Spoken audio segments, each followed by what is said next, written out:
محمد بن قاسم نلسمه برخه. زمون توری ایمانی عجیبه هیبت لاری، زمون توری ایمانی عجیبه هیبت لاری، شور و زود مدت تکبیر اسمانون لرزوی.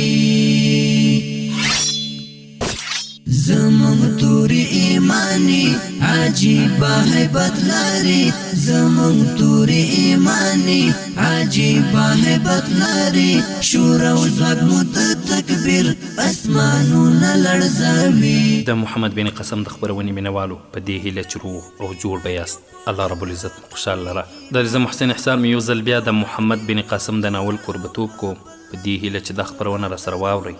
درنو او قدرمنو اوریدونکو، په تېر برخه کې مو واورېدل سعید وویل یوازې دغه میدان نه، ما شاوخوا غونډۍ هم پل په پل وکتلې، تا خو به غږ کړی و، زما په ډېرو نارو غږ کښېناست.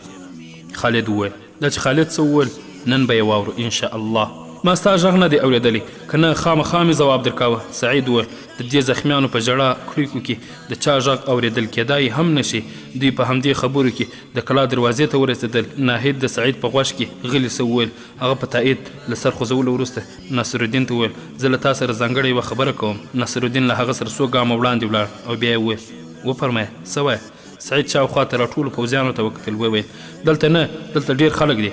ناصرالدین ورته وویل ډېره ښه ده، چېرته دي چې دې زړه وي درځه.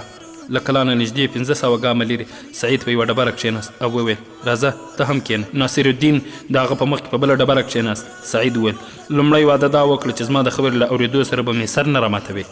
ناصرالدین ځواب ورکړ که کومه د سر ماتولو خبره وه نو خامخا به دې سر ماتوم.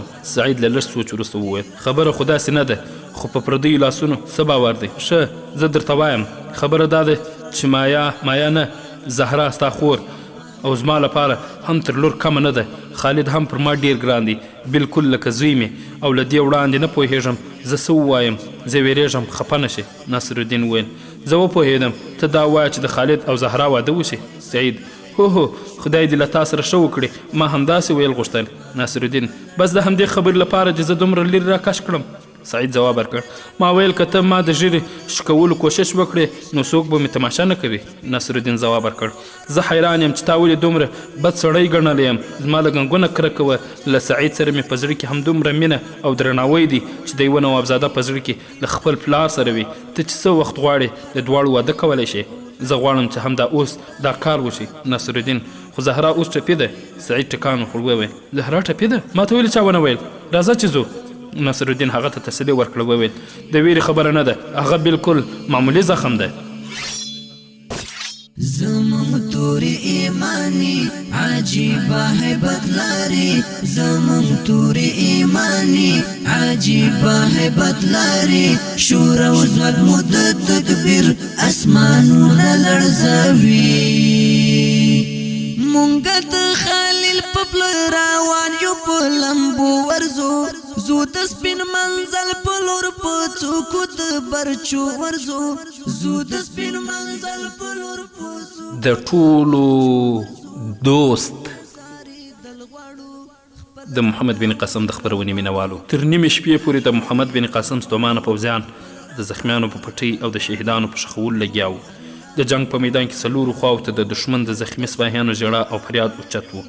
د شهیدانو له جنازې وروسته د مسلمانانو 19 کلن مشر چې ټوله ورځ یې په توره وهلو او نیزه ویشتلو لاسونه شل شوي وو ژۍ په اوږه کړ او د دښمن د زخمي سپاهیانو د تندې ماتولو لپاره یې اوبه واخیستې.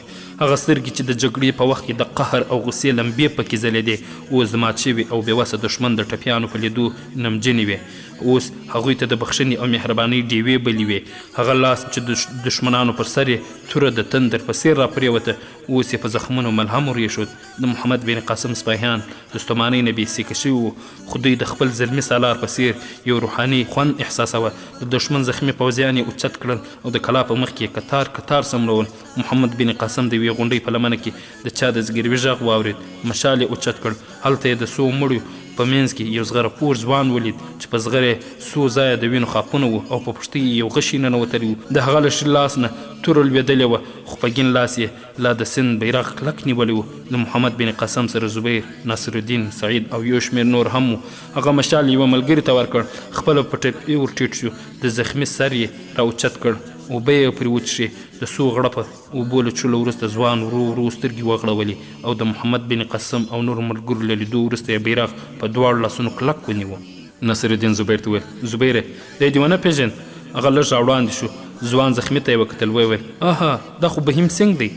بهیم سنګ سترګې وغړولې، په شونډو یوه دردناکه مسکا راغله، ویې ویل فتح مبارک شه. محمد بن قاسم په پوښتنه زبیر د بهیم سنګ خبره په عربي ترجمه کړه. محمد ویل زه حیران یم چې داسې زړور قومندان سره د سند پوځ ماچو او وتښتېد. بیا یې زبیر ته وویل ته دته تکیه شه، زه به یې غشي وباسم. زبیر وړاندې شو، بهیم سنګ ته یې تکیه ورکړه. محمد بن قاسم هغه ته لاس ور اوږد کړ، بهیم سنګ بیرغ پرېښود او د هغه لاس یې ونیو. محمد بن قاسم ناصرالدین ته اشاره وکړه، هغه د بهیم سنګ دواړه لاسونه ونیول، غشي یې ترې ویست او لرې یې وغورځوه. بیا ناصرالدین ته د زغرې د ایستلو اشاره وکړه. د بهیم سنګ زخم زیات ژور نه و، خو د ډېرې وینې له بهېدو له امله هغه زیات بېسیکه شوی و. محمد بن قاسم د هغه له زخم تړلو او مرهم نه وزګار شو. امر یې وکړ چې دی کلا ته ورسوي او په خپله د نور زخمیانو خدمت بوخت شو. یو لاس کې مو توره او په بل لاس کې قرآن لرو، یو لاس کې مو توره او په بل لاس کې قرآن لرو. مست خدای په مینه یو، تیر لزان شیرینه یو، مست خدای په مینه یو، تیر لزان شیرینه یو. هو الله هو الله یو لښکاري رحماني عجیبه هیبت لري. د محمد بن قاسم د خپرونې مینوالو، زهرا خپلو ټپونو ته زیات اهمیت ورنه کړ. د پخوا په شان سهار جګه شوه او له ناهید سره د سهار په لمانځه ودرېده. د لمانځه ادا کولو وروسته بیرته په خپله بستره سملاسته وویل، ناهیدې کاشکې زه ډېرې ټپې وای او ستا د پټۍ لګولو مې خوند اخیستی. ناهید په مسکا ځواب ورکړ، ته زما د خدمت په خیال کې که د خالد د زهرا په بړخوګانو د حیا سرخي وځلېده.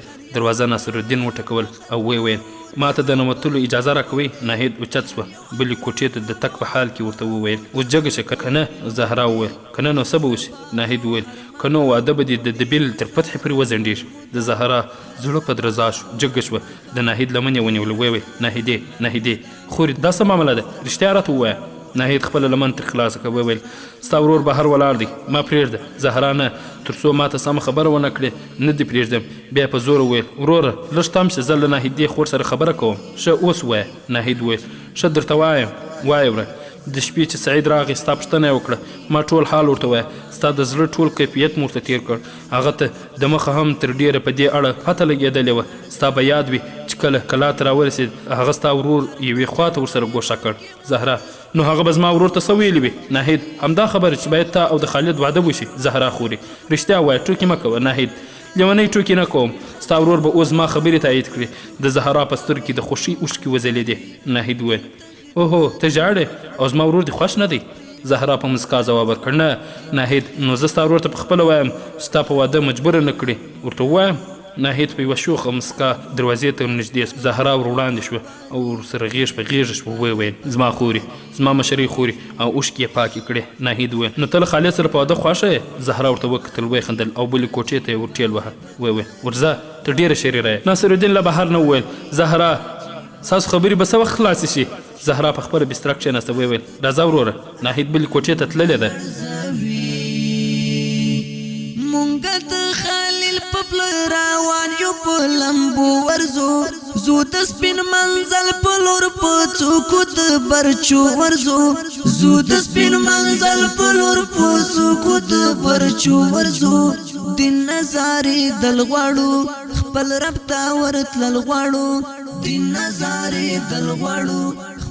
د محمد بن قاسم د خپرونې مینوالو، ناصرالدین چې په کوټه کې پښه کښېښوده پوښتنه یې وکړه اوس دې زخمونه څنګه دي؟ زهرا ځواب ورکړ هغه معمولي ګورېدلی و، زه بالکل جوړه یم. ناصرالدین دې ته نږدې په کټ کښېناست، د زهرا زړه درزېده. له لږ سوچ وروسته ناصرالدین وویل زهرا خالد یو زړور ځوان دی، زما اراده ده چې ستا واده ورسره وکړم. ستا دا رشته خوښه ده؟ زهرا د ځواب پر ځای مخ په دواړو لاسونو پټ کړ.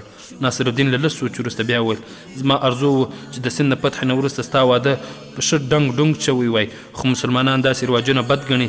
پر دې علاوه د سندیانو سره اوس فیصله کوونکي جنګونه لا پاتې دي. سپاهي په خپل ژوند هېڅ باور نه لري.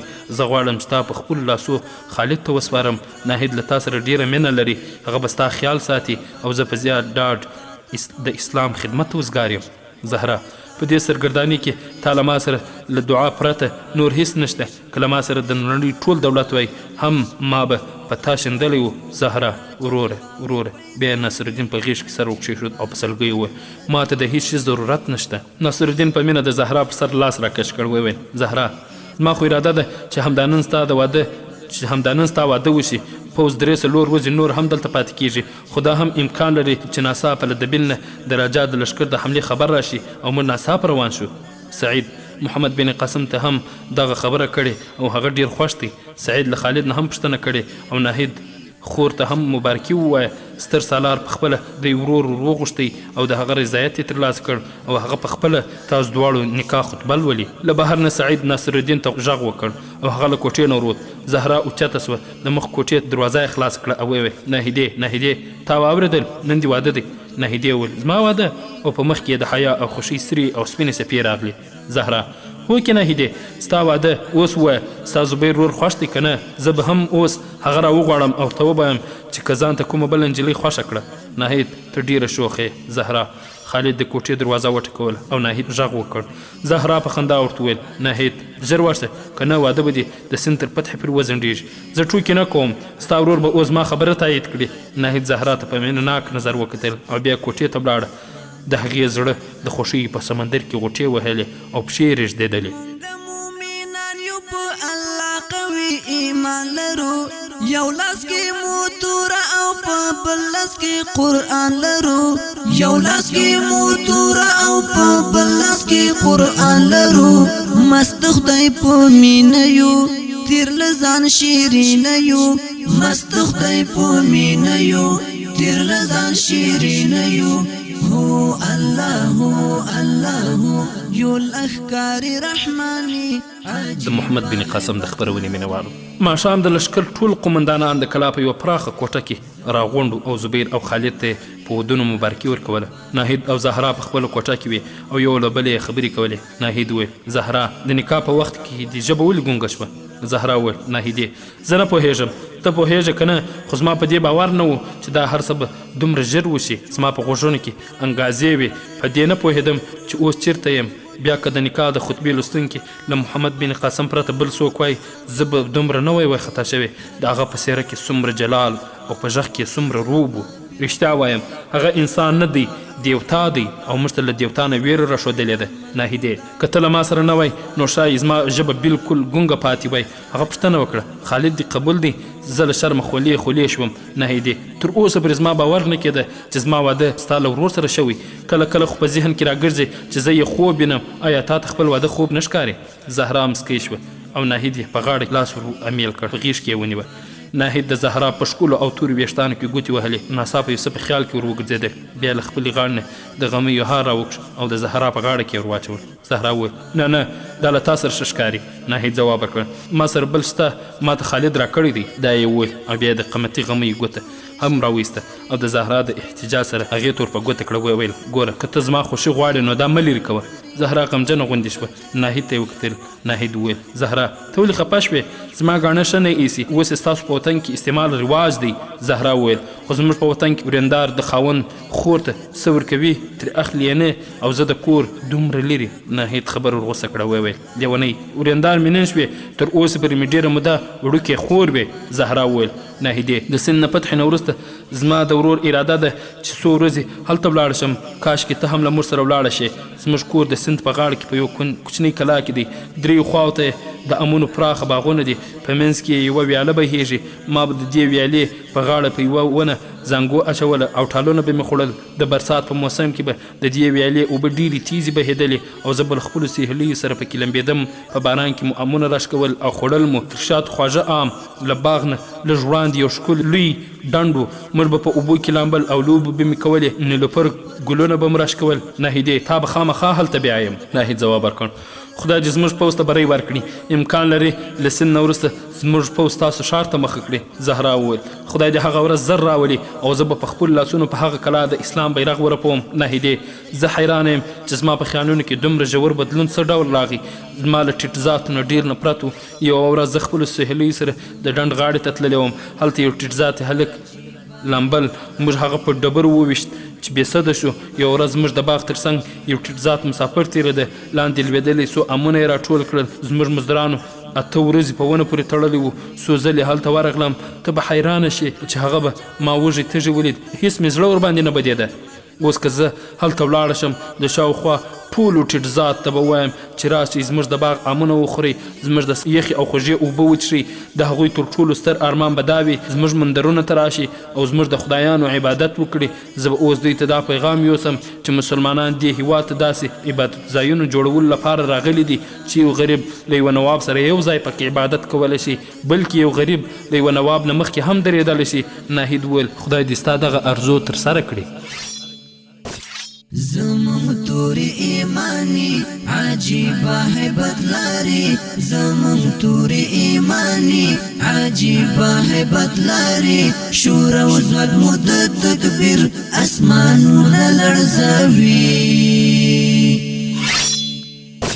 زمون توری ایمانی عجیبه هیبت لري زمون توری ایمانی عجیبه هیبت لري شور او زود مد د محمد بن قاسم د خبرونې مینوالو محمد بن قاسم چې ولیدل چې په کلا کې ټول پوځونه نه ځایږي له کلا بهر نه یې خیمې ودرولې د خپل پوځ د زخمیانو په څېر د بهیم سنګ د پوځ زخمیانو ته هم په خیمو کې ځای ورکړ خپلو جراحانو او ډاکټرانو ته هدایت ورکړ چې د دشمن د زخمیانو په پټۍ او علاج کې سستي ونه کړي هغه په خپله هم د جراحي او طبابت په علم کې پوره لاس درلود سهار او ماښام به د ټپیانو خیمو راګرځېده له هر نه یوه نه به یې ځانګړې د صحت پوښتنه کوله دوی ته به یې ډاډ ورکاوه د دشمن د زخمیانو په پوښتنه کې به سعید د ترجمان په حیث ورسره ملګری کړ هغوی به یې چې خفه ولیدل ورته وویل چې ډېر زر به روغ شي داسې فکر مه کوئ چې تاسو زموږ بندیان یاست کله چې روغ شوئ په هر لوري چې ځئ تلای شي هغوی به ده ته په نیک نظر کتل او ویل به موږ له شرمه تا ته دومره زحمت در کولو حق نه لرو ته آرام وکړه او محمد بن قاسم به ویل نه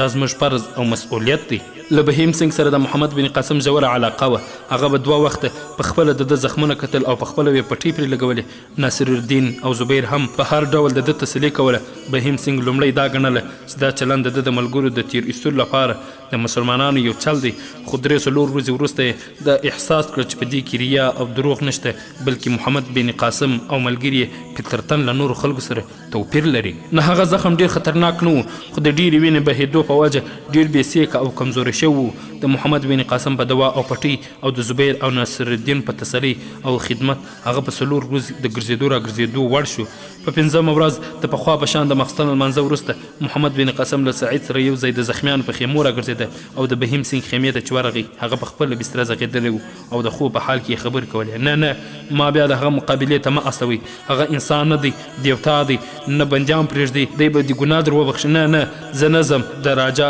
د بدو په سزا کې به څه ترلاسه کړم زه له مرګه نه ویرېږم خو که تاسو ما وژنئ راتلونکي مصیبت نشي پرې دفع کېدلی ظالمه بزدله اوپ بګمان خدایه بهیم سنګ له یو ټکان سره سترګې وغړولې او په حیراني یې سعید او محمد بن قاسم ته وکتل محمد بن قاسم ورته وویل تا لکه چې کوم ویرېدونکی خوب لیده بهیم سنګ په چرت کې ډوب شو د هغه په تندي د خولو څاڅکو ښودله چې په خوب کې په سخت ذهني کشمکش و محمد بن قاسم ور وړاندې شو لاس یې ونیو او وویل ستا وضعیت خو اوس ښه دی له زخم نه خو به په تکلیف نه د هغه په شونډو یو غمجن تبسم وځلید وویل نه محمد بن قاسم وویل زما په سبا ته له دې ځایه کوچ کوي زه افسوس کوم چې د ځینو مصلحتونو په وجه دلته زیات نشي ځنډېدی که نه نو یو څو ورځې به مې نور هم ستا علاج او پټۍ کوله په هر صورت په کلا کې 500 تنه سپاهیان پاتې کېږي هغوی به ستاسو خدمت کوي ستا د پوځ هغه زخمیان چې روغ شوي دي سبا ته رخصتېږي خپلو کورونو ته به ستانه شي ته تر څو پورې په آس د سپرېدو نه یې همدلته به پاتې بهیم سنګ وویل ستا مطلب دا دی چې ټول بندیان به خوشي کوې؟ محمد بن قاسم ځواب ورکړ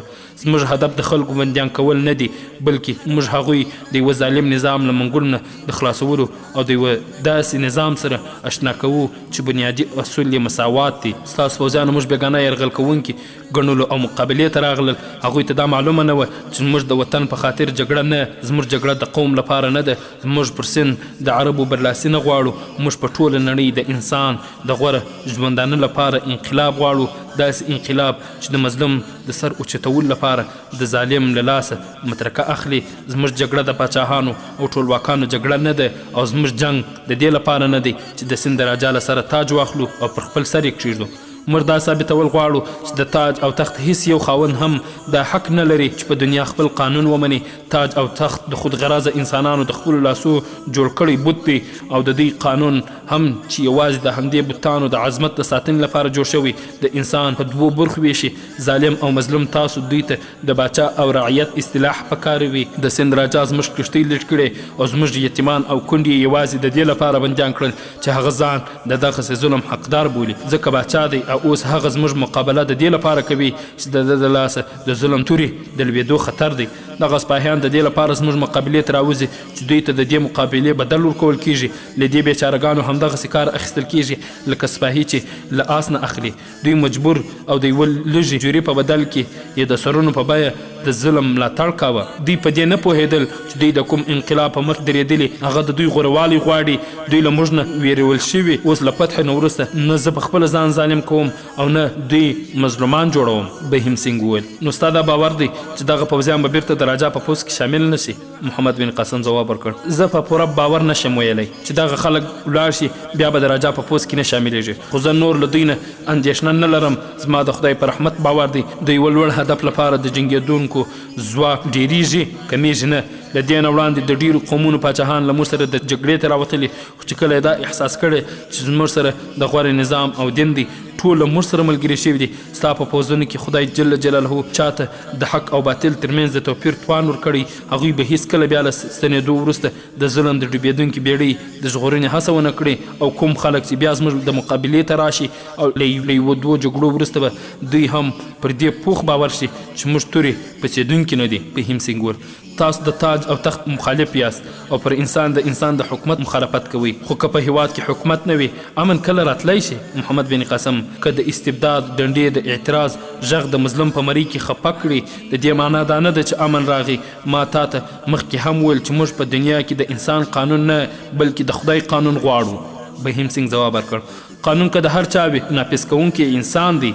که راجا او پاچا نه وي نو حاکم به ورته ویل کیږي. او تر څو چې په دنیا کې هغې خلک وي د داسې قانون نفاذ او عملي کول له ډنډې او زور پرته امکان نه لري. محمد بن قاسم وویل دا صحیح ده، خو د قانون نافذوونکي ټولۍ باید د نیکانو ډله وي. تر کومه وخته چې موږ د نیکانو ډله و خدای به د خپل قانون د پلي کولو لپاره له موږ نه اخلي. که ستاسو د قوم خلک سبا ته د نیکانو ډله شي نو د دې قانون د پلي کولو مسؤلیت به د دوی په اوږو شي. خو د زور ډنډه به د خپل اقتدار د ساتلو لپاره نه د دې قانون د ساتنې لپاره کاروي. د مسلمانانو د امیر او د نورو قومونو د باچا ترمنځ همدا توپیر دی چې هغوی زور یوازې د ظالم پر خلاف د مظلوم د ملاتړ لپاره کاروي او باچاهان د خپل واک د دوام لپاره استعمالوي. بهیم سینګ له لږ سوچ وروسته پوښتنه وکړه ما ته هم له دې خلکو سره د تلو اجازه شته؟ ما مخکې هم وویل چې ته له رغېدو وروسته چې کله وغواړې تلی شي. بهیم سینګ وویل زه ښه یم، که دې خوښه وي سبا ته به ولاړ شم. محمد بن قاسم تر اوسه دې زخم نه دی روغ شوی، بیا دې هم خپله خوښه، که ته غواړې ولاړ شې موږ دې نه ایساروو. بهیم سینګ بیا له لږ سوچ وروسته وویل ښایي تاسو ته معلومه نه وي د سند د لښکر د مشر قمندان زوی یم. زما تګ هلته تاسو ته زیات خطرناک کیدی شي، ځکه خو تاسو ما په دې وعده پرېږدئ زه بیا ستاسو مقابلې نه راوځم، نو زه دې وعدې ته تیار نه یم. محمد بن قاسم ما تا ته کله داسې شرط وړاندې کړي؟ هو زه تا ته یوازې یوه خبر کوم، ته راجا داهر ته زما دا یو پیغام ورسوه چې اوس موږ له اورونه ډېر لرې نه یو. که هغه له عربي بندیانو سره بد سلوک وکړ دا به ورته ښه نه وي. بهیم سینګ ځواب ورکړ زه دا وعده کوم او که زه زموږ له ټپي سپاهیانو سره ستاسو د چلند یادونه وکړم نو خامخا به پرې اثر وکړي. محمد بن قاسم زه د نیکۍ بدله نه غواړم، زه غواړم چې ته د ده له سترګو نه د غرور پردې لرې کړې او دا ورته ووایې د اور غورځونکي غره په څنډه ولاړ یې. د دې خبرو اترو په دوران کې شاید ما کومه ترخه خبره کړې وي که ته په کومه خبره خفه شوې نو ما انسان وبوله او ترې راتېر شه.